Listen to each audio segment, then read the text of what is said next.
All right, guys. So, today's video is going to be about electric circuits. We talked a little bit about basic electricity, what it is, how it kind of works, and now we're going to talk about electric circuits. All right, so don't need to write this slide. We've already talked about this. Electric charge. Objects become positively charged when they lose electrons and negatively charged when they gain electrons. Objects with like charge repel, and objects with opposite charges attract. Okay, so electricity is just the presence and the flow of electric charge. So right here you can see we got the electrons, which are negative. They're flowing to the positive portion, and they are flowing out of the negative portion here. All right, and then the electrons flow through the lamp. It provides us with light energy and continues, just keeps going around in a circle, or square technically. All matter is composed of positive and negative particles. The flow of charged particles is the electric current. Don't need to draw the picture. Definitely need to write the slide. All right, so when you watch your TV, computer, anything, the device you're on right now, all right, it obviously needs electricity to run it and do its thing. So if you have high current, you have fast moving electrons. Slow current would be slow moving electrons, or low current would be slow moving electrons. Now, electric current are like a roller coaster. They stay on a fixed path. You need to write this. So they are not going to deviate and just, go flying off here. They will follow whatever path. In this case, it's usually wire that we have set for it. So circuits control the movement of electric current by providing a path for the electrons to flow. So like I said, kind of the wire. The path of the electric circuit is a closed loop. Now you can add a switch, and we'll see that later. You can open the circuit and it'll stop, and close the circuit when you click the switch on. So, but a closed loop or a closed circuit is one that actually is providing electricity, light, whatever the case may be.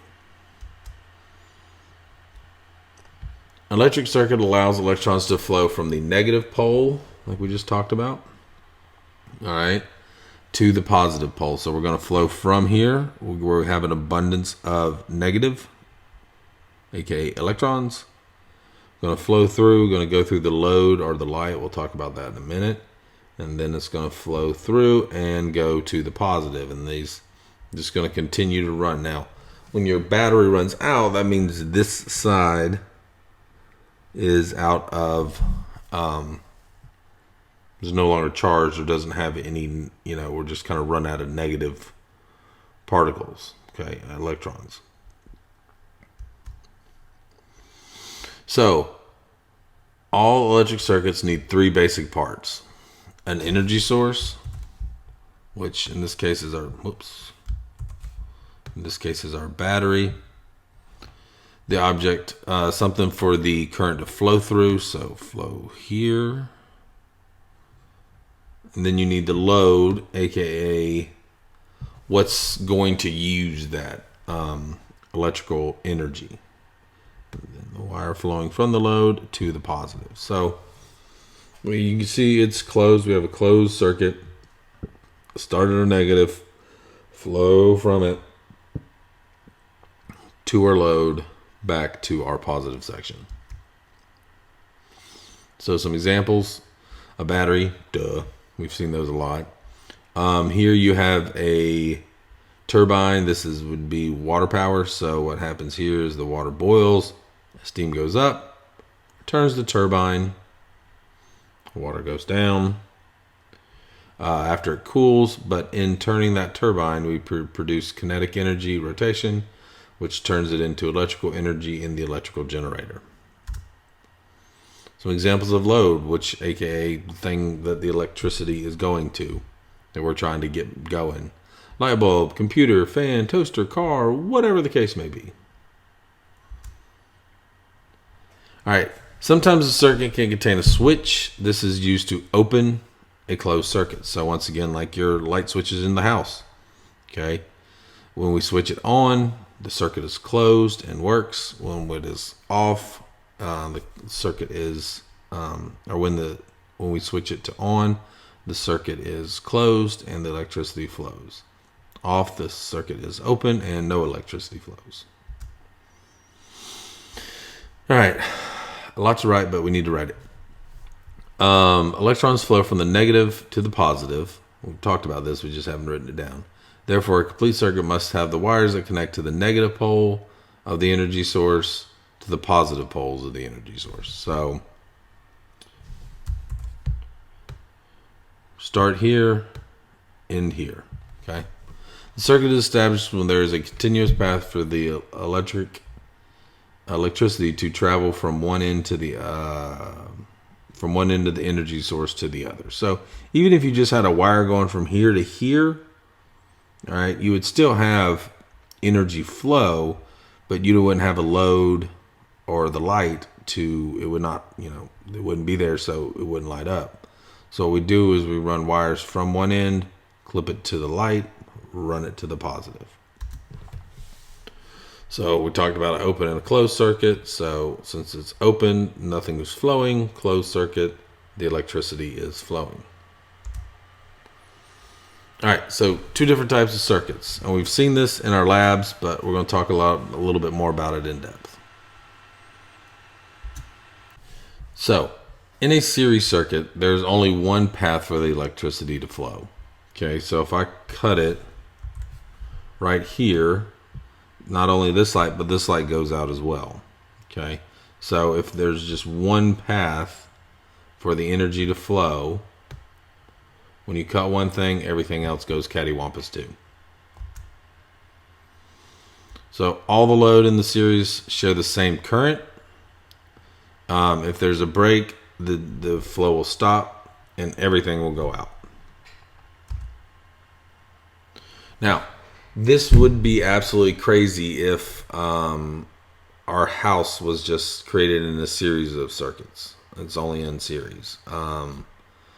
So many things would have to be on just for you to watch TV. Okay? Really, most circuits, especially ones in houses and things like that, are usually wired in parallel.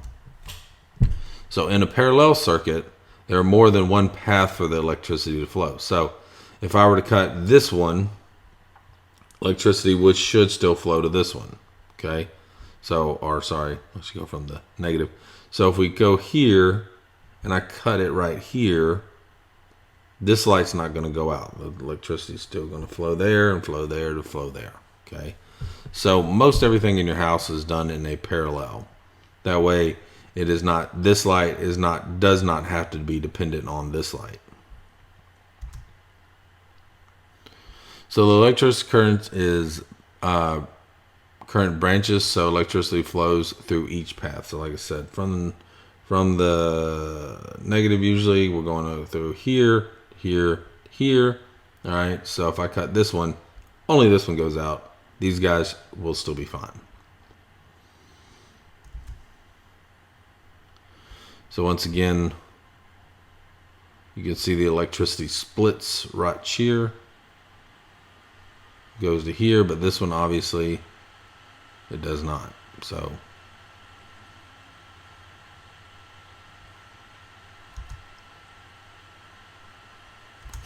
all right, so last slide. The relationship between electric current, voltage, and resistance is shown by this little diagram. So if the bucket is raised, potential energy is increased. So that means we're going to increase the voltage. So right here, like let's say I have this, like this bucket's full of water and the water hose is going to let the water out. So if I raise that, we increase the voltage or the potential energy. There's less resistance or friction. We don't have to go in this little tiny loop right here. And therefore the water flows. The current, remember we talked about current as the flow of the electricity, flows out at a much greater rate. So this is a nice just little real world diagram about how the potential energy, or the voltage, the friction, the resistance, and the current are all kind of interrelated. All right, that's it for this one. Check back on Friday. We'll have one more video, and that's it.